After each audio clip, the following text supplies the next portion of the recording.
Going to get into the Arizona Cardinals defense. And what I want to say first is about their, did I say defense? I meant offense. If I said defense, I meant offense. All three phases, Broaddus. All three phases. Yeah, I want the special teams report. Yeah.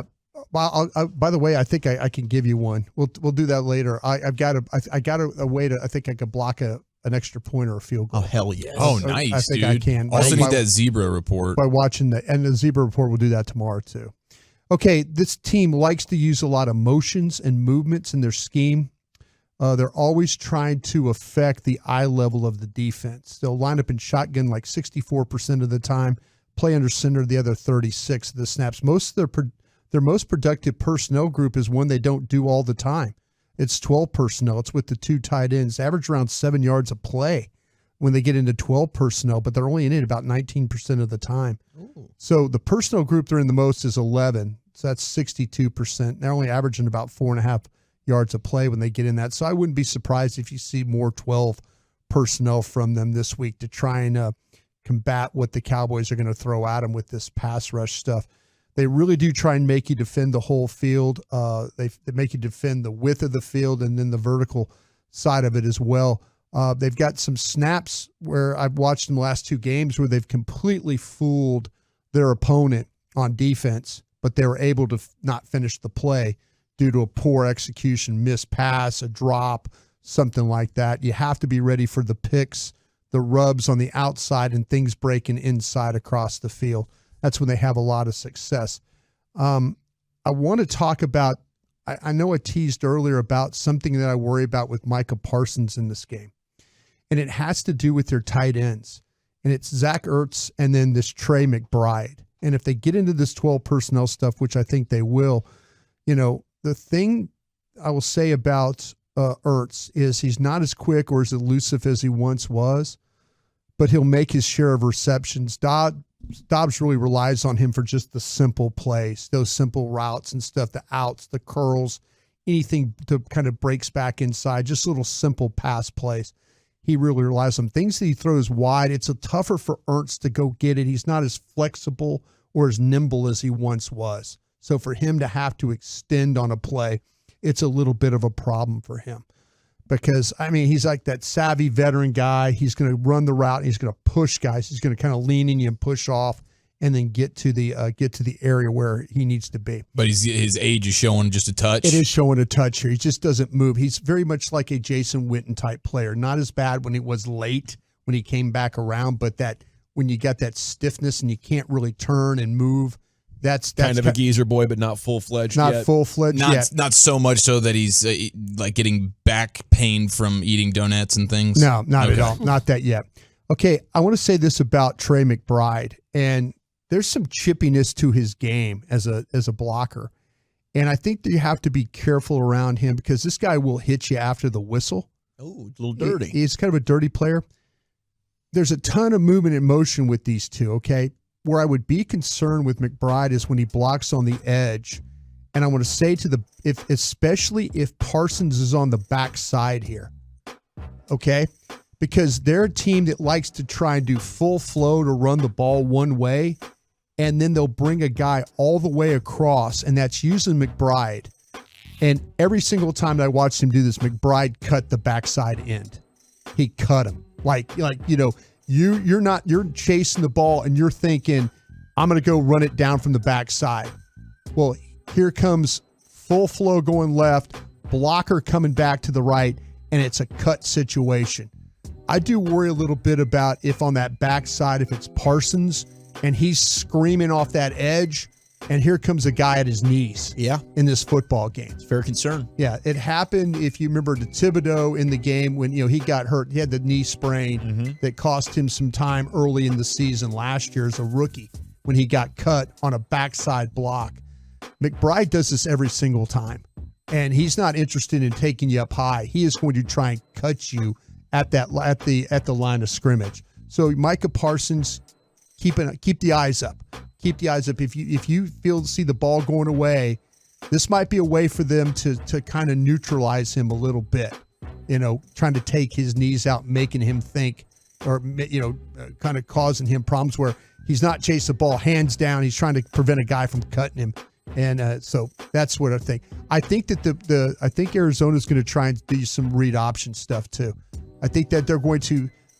I think the plan for what people have seen from Philadelphia, how you kind of paralyze Micah is with the read option stuff. Make him have to think, do I take the ball or do I take the quarterback? Do I take, make him play with a little bit of hesitation right there.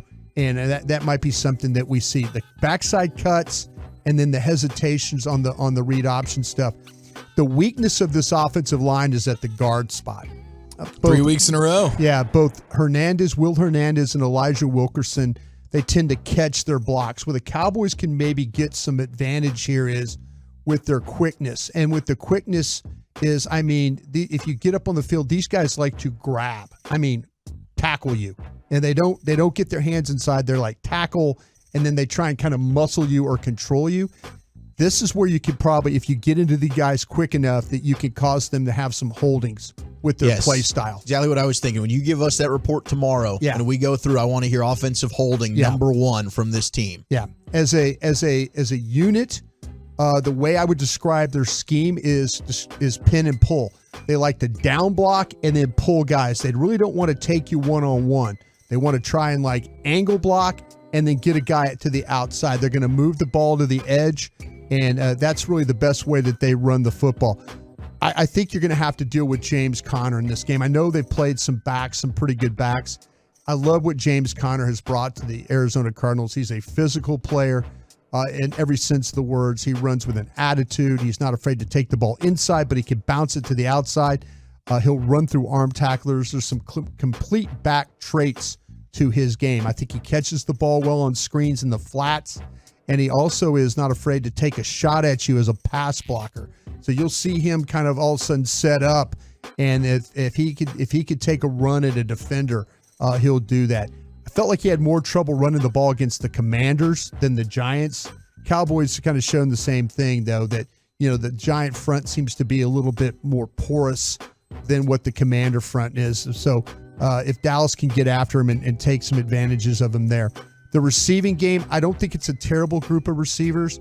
Marquise Brown is the highlighter of this group. He's explosive. There's an explosive side to his game. There's quickness. There's speed. I've seen him make some really nice receptions and then drop an easy one. So he's kind of a little bit inconsistent that way. The one guy I think Dan Quinn needs to keep his eye on is Rondell Moore. He's the one that they move in the backfield. They put him in the backfield. They put him in a tight slot. They put him out wide. They run him in motion. They hand him the ball. They throw him the ball on the screens. He's kind of a jack of all trades player. So Dallas has to be ready for him on the wheel route out of the backfield or the screen. They'll do that too. Both he and Marquise Brown, they're both kind of explosive players. Speed guys for sure on this offense. So the quarterback is what he is. Dallas saw him last year in the Tennessee game. So Dan's got some tape on him. Kind of had an idea of how to attack him. I think the biggest problem with this guy is he tends to Josh Dobbs tends to focus in on lock in on his receivers, and so sometimes he will throw the ball to you. He should have more interceptions. Teams have dropped interceptions that should have been. Dallas has got to be ready when he makes that mistake. Don't give him the ball back. Make sure that he pays the price for throwing the interception there. I don't think he's always as accurate as he needs to be because his feet sometimes are a little off. When he's moving and he's kind of bouncing around and he's not set, that's when he's not as accurate. But when he sets his feet, the guy can throw the ball pretty well right there. But just got to be ready when he throws you or makes a mistake. You got to be ready to finish because he'll throw you one or two in a game, and you just got to be ready to make it happen. You said his guards are weak. How's the tackles and center? Tackles are fine, and the centers are really good. Rookie out of Ohio State, Paris Johnson. He's holding up well. They're good. Those tackles are actually pretty good. So if you're going to win, I think it's, like I said, it's going to be about trying to find ways to create problems inside. I think they need to, and all teams probably need to do this other than the Eagles and 49ers. Don't be afraid to junk things up. Yeah. When I look at Dobbs, I see a guy that can run. If you have good tackles in a center and you like Connor, we're doing lots of screens, lots of read options, lots of quarterback design runs, and I there's paths to victory if you get like 2 mistakes from the Cowboys offense. They made them last week. Yeah. If Broaddus isn't there, if Sauce Gardner grabs the football out of the air, it could have been 2 turnovers. But these OCs and head coaches on the opposition of the Cowboys have to be honest with themselves. Yeah, absolutely. We cannot win a legitimate game. No, you cannot. Absolutely not. And I feel like, though, when you watch this offensive line play, I like the three guys better. I mean, of the combination, this line to me, the pin and pull stuff is perfect for how these guys play. Down blocks, get guys in space. You got to be able to fight those blocks and get off them. But linebackers have got to be able to play in space and get to the football, get downhill. And because James Conner can run the ball well enough. Okay, thank you, Brian. Krusty's Corner every afternoon, 2:40. On Wednesdays and Thursdays, he previews the opponent for you, defense then offense.